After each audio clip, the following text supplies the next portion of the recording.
Want to use your Nintendo Switch 2 Joy-Cons as two separate controllers and enjoy two-player games or multiplayer? Then here's how it's done.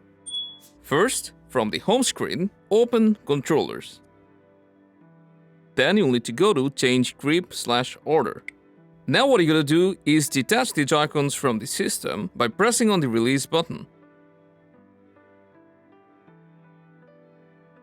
Now to put the Joy-Cons into individual mode, you'll need to press on both the SL and SR button together, like this.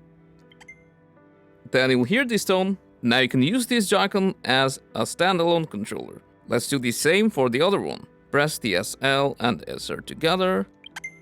There you go. You'll see the controls orientation has also changed. And in case you want to pair them back together, you'll just need to press the left and right bumper together. Now that you have turned your Joy-Cons into separate controllers, all you gotta do is install a game that supports local multiplayer, and you can start gaming together. There you have it. Hope you enjoyed this video, and I'll see you in the next one.